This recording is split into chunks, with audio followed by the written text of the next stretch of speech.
The challenge of therapy is our fascination on creating safety, sanitizing therapy. Are we expecting our clients to become diamonds without providing any pressure? We are Dr. Liz Irwin and Dr. Chris Schneider, two psychotherapists who practice, teach, write, and present. So one of the first things I ask my students is, what do you want your clients to think about you as they're leaving the first session? And I don't know about you, but almost invariably, they say some version of, I want them to say I make them feel safe. And I mean, clearly no ethical therapist wants their client to feel unsafe. But I'm becoming increasingly curious about what do we mean by safety as an entire field, and are we confusing safety with an eternal validation, right? So I'll start off by asking you, Liz, because I love putting you on the spot, right? What do you mean when you talk to your students, your clients, your supervisees about safety? Well, first, what I think my definition of safety is has grown throughout the years and is very different from then until now. Yeah. What I mean today is that all emotions are welcome. But in all emotions being welcome, there is also the ability to have discomfort and distress, which is quite different from what I used to mean. I think when I started, what I meant was that my client would always feel comfortable in my office. That safety meant I would protect my client from discomfort, both like in my office and in the relationship. Yeah, so if I'm hearing you correctly, it seems like you're saying that your beginning definition of safety meant like a focus on acceptance, like to the exclusion of discomfort or challenge, right? Mm-hmm. But as you grew as a therapist, you shifted to believe that safety involved both acceptance and challenge. Mm-hmm.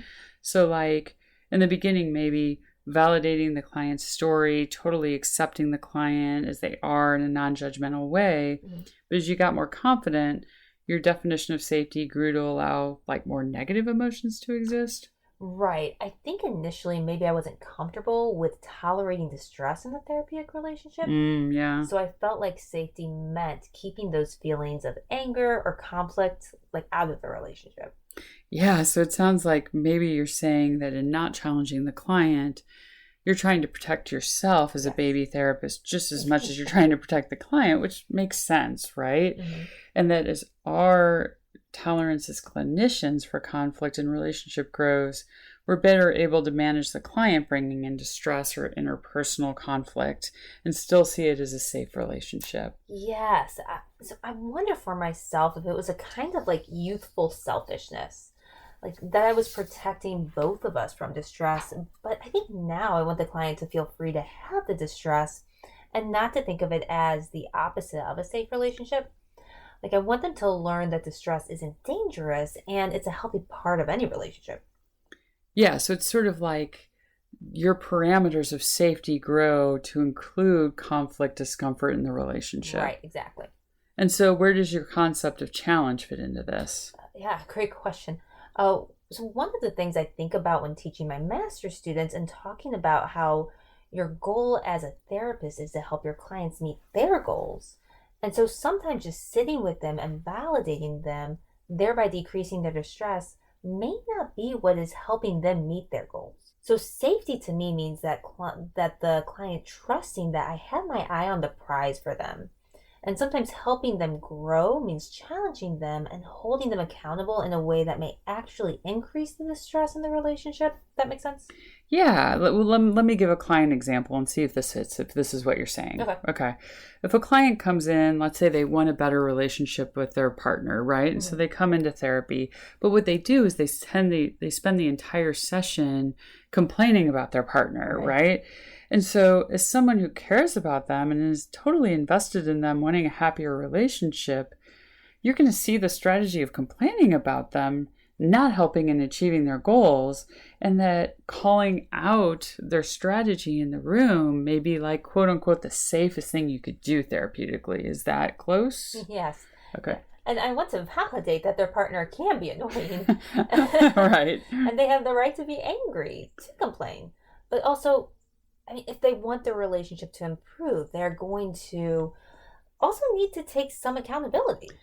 Yeah, right. So it's about holding the client's feet to the fire without losing the validation and trust of the client. Right. Without shaming and with the intent of being totally for the client. I want to tell them the way you are going about without this isn't going to get you to your goal. Right. And like, let's use therapy to like look at the emotional blocks that are going on to help that's stopping them from meeting their goal, right? So I have to imagine that, for instance, everybody knows that complaining about your partner for an hour a week isn't going to make your relationship happier, right?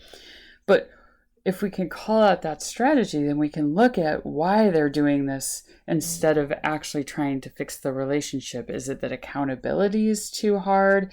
Is it that it's too vulnerable to look at their client or their partner in both good and bad ways? Or is this just kind of a family relational pattern they learned? Right. I assume my client knows their goal and knows that this behavior isn't meeting their goal, but needs me to walk through the distress and challenging them to do it differently so that they can see what the actual blocks may be. Like if I just let them complain week after week and validate without challenge, I'm certainly not helping them meet their goals or grow in insightful or emotional regulation to improve their relationship. Yeah, right. Inherent in this discussion is that if we asked our students, colleagues, or whoever for this matter, where they got this concept of safety, they would all say Carl Rogers, right? Carl Rogers was the inventor, the king of this idea of safety within the therapeutic relationship, right? Freud didn't give a crap about any of that. Okay. He wanted the therapist to be a blank slate, not care about the distress at all. I mean, Jung was a little nicer and he said you didn't want to have sex with your parents or something, right? But he was still pretty okay with you suffering through the process of therapy, right? Even the behaviors, they didn't give a crap about how you felt as long as you changed your behavior. Yeah. But then Rogers comes along and says, why don't we create a safe haven for our clients? They can feel this unconditional positive regard.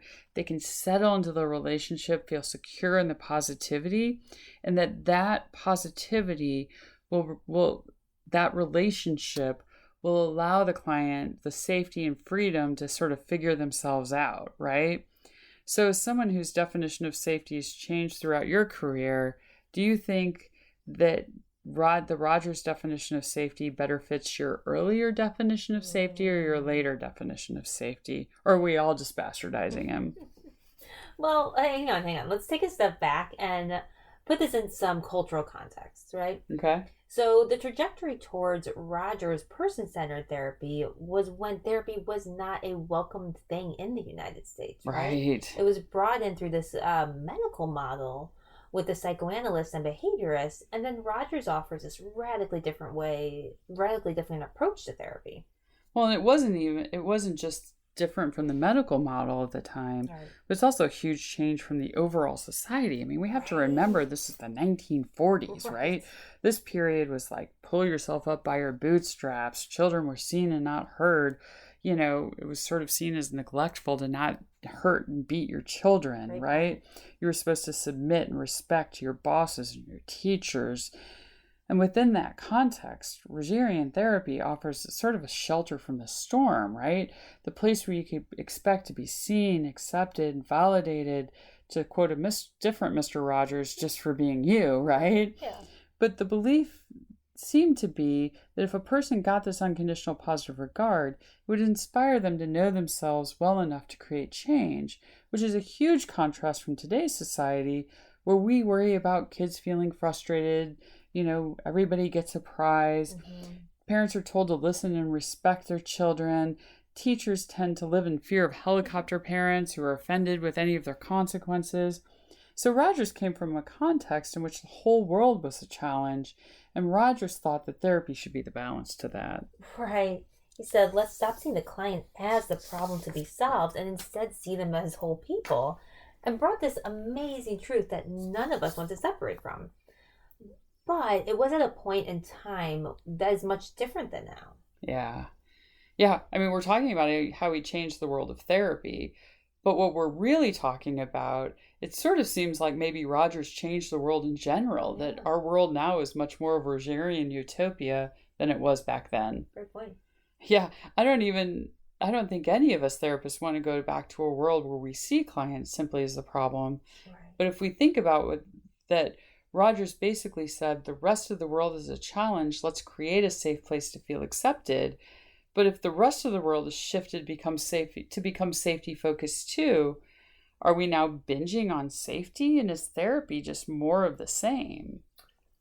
I don't know if you have had this experience, but I've had clients come in that are almost frustrated with the validation, right? Mm-hmm. They're saying something like, yeah, Liz, I know you accept me, but I actually need someone to help me like understand what I'm doing wrong. Right.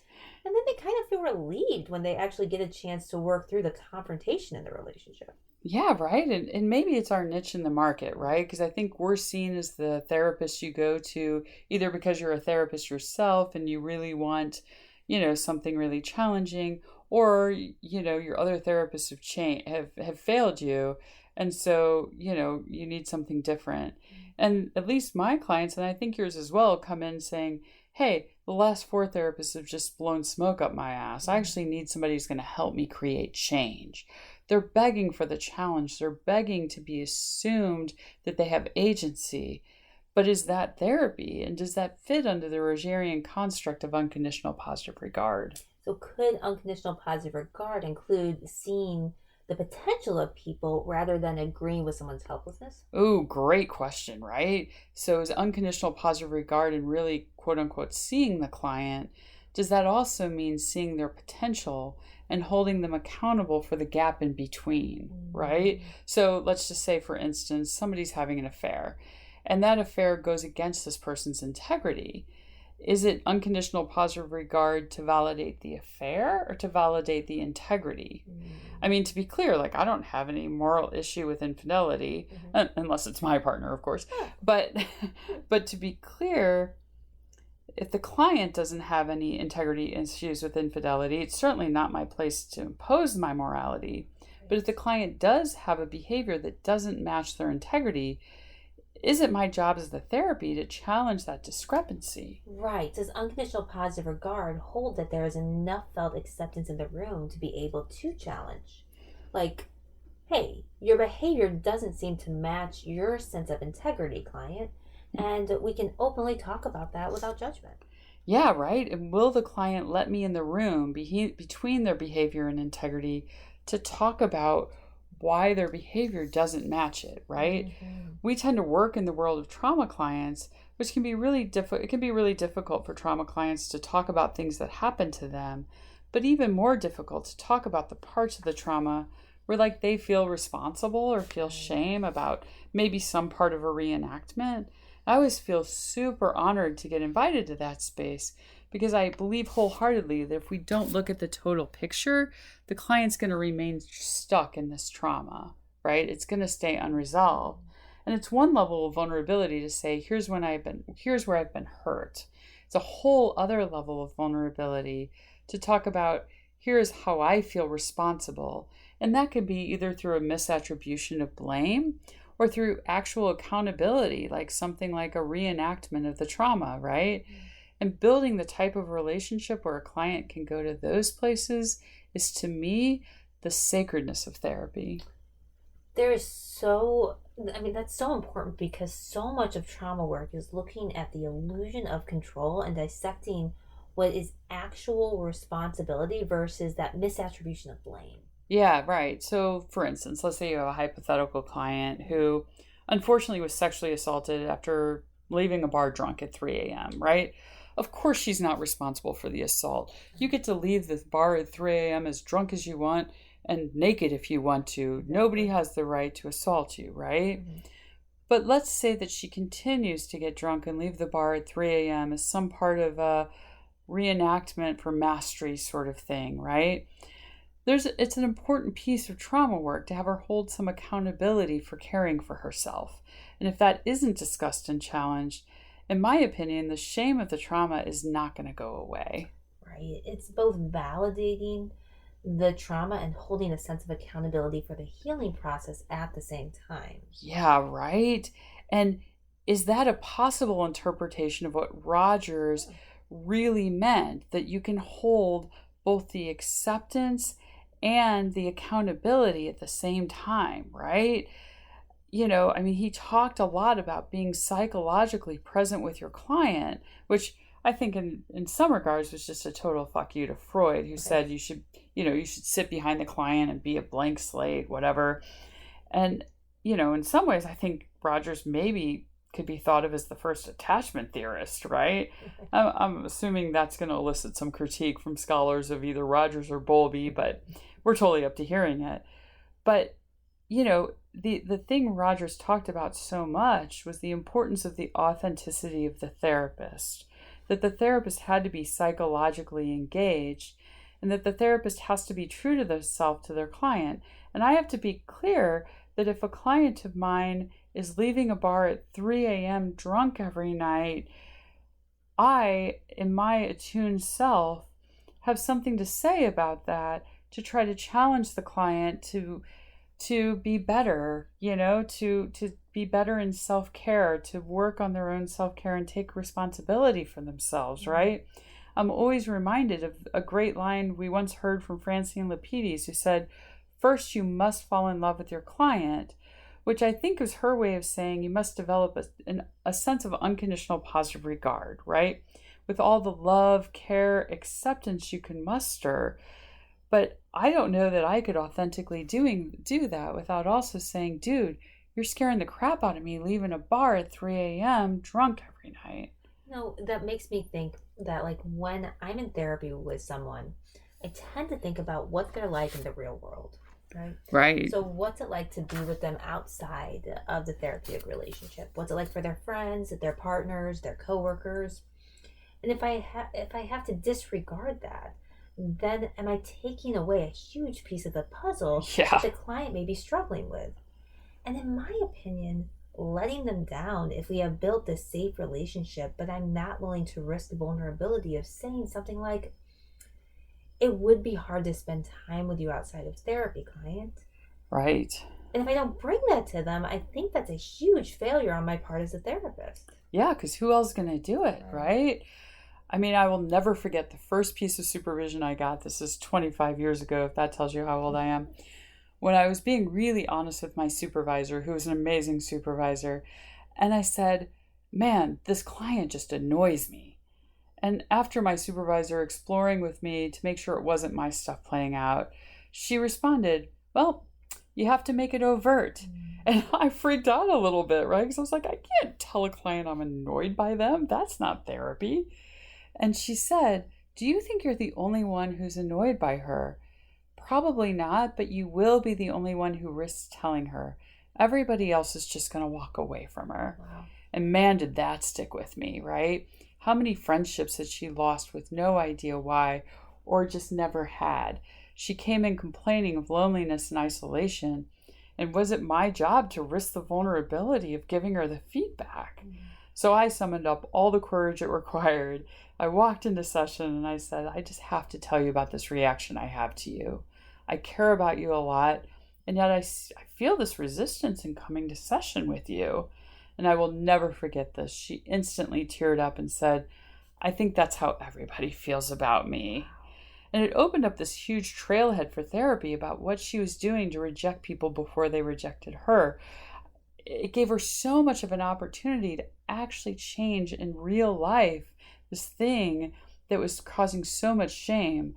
And I think about how tragic it would have been had I not taken that authentic risk. Yes, like you were willing to lean into the relationship to help. Right. That's true therapy, because in so many other areas of life that comes with a demotion, a breakup, a smaller group of friends, versus being willing to piss off a client to challenge them, and maybe they do get mad and they come back in the next week saying something like, "I was so mad at you last week, therapist." But because I see it so much as part of therapy, being able to lean in and say, "Oh, we have a conflict together. Let's talk about it." Right. And sometimes they were mad until Thursday, but by Sunday, they felt grateful for the feedback. Right. But as you're saying this, I was thinking about some consultation a while back about a client who was giving me a run for my money. Mm-hmm. And I told the consulting therapist, I explained that to them about the trauma, to the client about the trauma and how it impacts them interpersonally and why it causes difficulties. And the consulting therapist said something great. She said something I'll never forget. She said, "Right. So you went into a bunch of therapeutic mumbo jumbo." So you went to the explanation rather than the experience. Well, I super overly couched it at least, right? And which I think goes back to the theme of, you can confront, but you have to do it by emotionally leaning into the relationship. Yeah. Right, right. And it includes an invitation to do it differently, right? Exactly. Like, let's use our relationship as a playground. Exactly, yes. And do you think that's what Rogers maybe meant by authenticity? Because in my cursory readings, it seemed more like he was saying the therapist can have their emotions, but not really talk about them overtly, that the client will pick it up and maybe respond to it. Oh, and by your face, I can see you have a problem with that. Well, so I think I have heard so many different interpretations about Rogers and what he meant by unconditional positive regard. Both that he didn't put words to his distress in the moment, and also that he didn't. So I would love to talk to Rozier and Scalar and see what they said about it. Right? I mean, to be fair, we did reach out to a couple, but nobody responded, which, by the way, I think is very anti-Rogerian, right? Yes. Right? It almost makes me feel like there's a bastardization of Rogers that says something like, just assume that the client will pick up on your emotion. Mm-hmm. And to be really honest, that makes my stomach hurt to think about. Yeah, it's like expecting them to decipher what you're feeling covertly rather than opening up to overt processing. And it just reminds me of so many clients who have people being nice to them, but not being open and honest with them. Yeah, right? It reminds me of a class that I walked into several years ago, and no shade to the students if you're listening, but a couple of clients were just talking about how they were in a group with a client who was raging out and how impacted they were by the rage, and basically saying, this client was way out of line. And I said, well, did you ask the client? Did you talk to them about like how impacted you were by their rage? And they looked at me shocked and they said, you can't say that. I said, well, did you tell them you were being a jerk? And they're like, Chris, you can't say that to people. But my response was that I think it's much more rude to say something behind somebody's back than it is to say it to them within the relationship, right? I would never say something about a client that I didn't say to the client. And because I have no filter, that means I have to say a lot of things directly to the client, right? It means you have to have maybe some more difficult talks with your client, and you have to be able to find the right way to say it in a regulated fashion. But you should never say anything about a client that you didn't say to the client. One of the things a supervisor has done for me was so helpful is give me space to talk about my anger and frustrations that I might feel towards a client, right? It gave me space to process and understand what the next therapeutic move would be with the client. Yeah, I mean, that's such a great point, that when he talks about authenticity, Roger's not talking about emotional reactivity, right? He's talking about being clear to yourself about what's your own reactivity, and then being able to come up with feedback from that place of unconditional positive regard, right? As supervisors, we always tell our supervisees, you can't bring something to the client unless you can do it from a place of loving that client, right? And many times that requires getting supervision first to see what's coming up for you and what emotional reaction you're actually having. Yeah, one of the struggles I see in students, which I respect, is that you want to be kind at all times to your client. So when you go into supervision class, when they go into supervision class, I find myself encouraging my students to see what's going on with them, what's blocking their feelings, and why are they not challenging the client. And in that, I'm asking about their countertransference. But sometimes it's like I'm trying to pull out of them anything that is not warm and fuzzy. Like it just becomes like this idea, like it's crazy to speak about your client in any way that's not completely warm and fuzzy. Right. And on the one hand, it makes total sense to me that it feels good to be warm and validated, right? Yeah. But both for therapists and clients, really, right? But my standard line is, and I think research would reflect this, that validation alone will get 80% of clients 80% better. Right. But you and I tend to see the other 20% to whom validation doesn't work, which is why we're their fourth, maybe seventh, 11th therapist sometimes. Or we get these clients, very typically therapists, who've gotten 80% better in their last therapy, but they hit a ceiling and they come to us for the rest of the 20%, right? The other thing it's important to note is that you tend to supervise people mainly with individuals because your doctorate is in counseling, whereas I tend to supervise people with couples and families since my doctorate's in marriage and family, right? It seems like it'd be harder, well, maybe both hard in both ways, because with individuals, it can be hard to challenge their narrative because they can just spin and spin for a long time. Whereas if you're in a system, you get to see more of a 360 view of the whole family. But then my students get to, well, how do I validate one narrative without challenging the other? And I don't know how Rogers would handle this, and maybe he would say you should only see individuals. I'm not sure. Right, because the point of this podcast for us isn't to throw the baby out with the bathwater. Right. Like, I think Rogers was brilliant. Yeah. I think Rogers could work wonderfully in that situation if part of the unconditional positive regard included challenge. So holding the accountability for both partners on the impact of their behavior on the relationship, but in a safe context of unconditional positive regard. Yeah.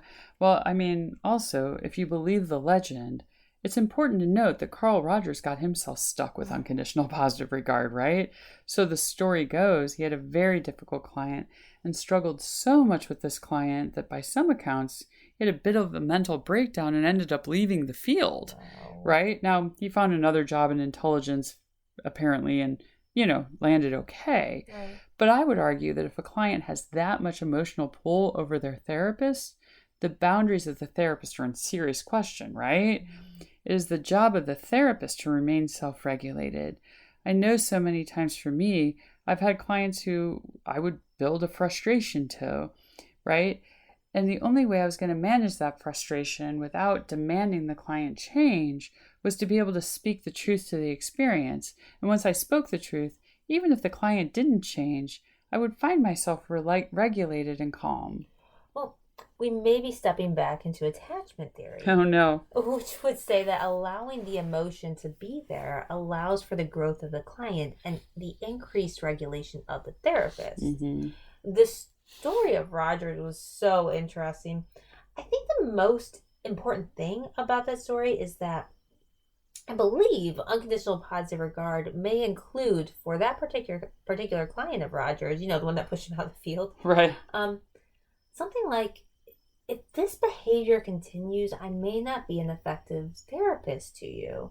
Right. Which new therapist may worry as abandonment instead of being authentic in the relationship.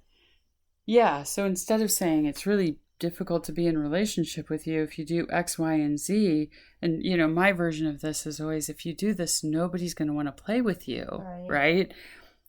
That, whether that's coming in late, canceling, raging out, continually self-harming, whatever, then you end up rejecting the client covertly instead of working through the conflict in a therapeutic way, right? And then you rob the client of figuring out where they learned these behaviors, these interpersonal strategies, and dissecting the impact they may have on all relationships. So, knowing this is our first podcast, and as we're reaching the end, what's it felt like to do this podcast? Has it felt safe? It's felt very safe. How about for you? I think it's felt safe. Although I guess I do worry a little bit that this is something I think you and I have both been teaching our classes and supervisees for a long time. Right. But I do wonder about, I think this is the sort of podcast that some therapists are really going to say, yes, why has nobody been talking about this? And we may ruffle some feathers on this, so maybe there is a bit of unsafety to it. Well, it was so funny because as we were talking through this, I did have the thought of like, this is kind of funny because you and I agree on so many other things, and it felt a little bit like, we were preaching to the choir. Yeah, exactly. Right. And so being able to have like, we're kind of playing with this idea of unconditional positive regard means conflict. Unconditional positive regard means disagreement. Mm-hmm. It would be kind of cool. I mean, just saying this out loud, I don't know if it's a good idea. It would be kind of cool if like we were able to figure out how to invite people to challenge us on this. Like if people say we are having a misunderstanding of what Rogers meant, or even do they disagree with inviting conflict into the room? Right. It'd be really intriguing. And if so, we're more than happy to have that conflict in a very safe, unconditional positive regard kind of way. Exactly. So, final thoughts. I continue to put you on the spot and things, right? It's both conflictual and safe. I think that I'm excited about what we've come to understand about Rogers, about it being the basis of so much, and needing to fully understand what we mean by this kind of sense of the challenge of therapy also meaning safety and exploration, and being willing to say, is therapy today meeting what society needs in this moment, or do we need to have open-ended questions about that, to quote therapy? See, that's why I always put you on the spot. You know what to say. All right. Well, thanks, guys, for listening. And, feel free to put any comments you have. Thanks. Thanks.